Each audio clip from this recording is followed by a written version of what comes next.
Sino sa atin dito na umarang na Ramadan ang gusto niya sa February 17? Inshallah. Yung iba, ayaw nila umarang? Okay. Stop all the addiction. Stop all the haram. Stop all the backbiting. Stop the riba. Stop yung pagkikapag, inggit.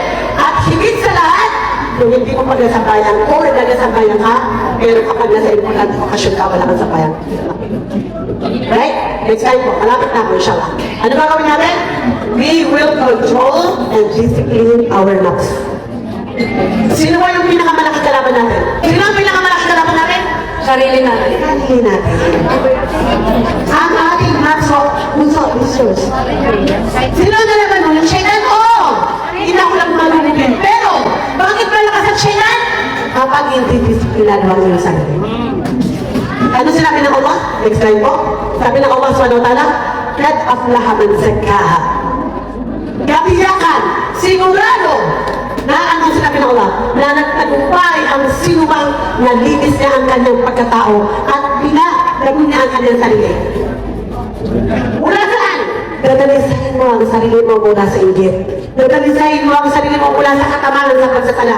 Dadalisahin mo ang sarili mo mula sa kasakiman. Mahigitan sa pera. Sino ba ang ayaw ng pera?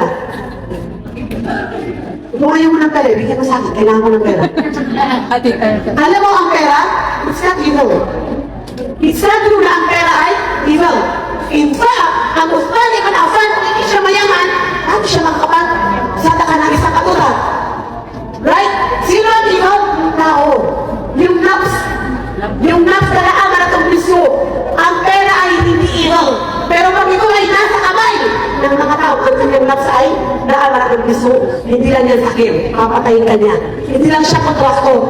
Lahat kukunin niya. Right? Pero kapag ang pera nasa kamay ng isang mukti, kaya ingitan natin ang mga tao dito. Right? So, dadalisain natin ang ating mga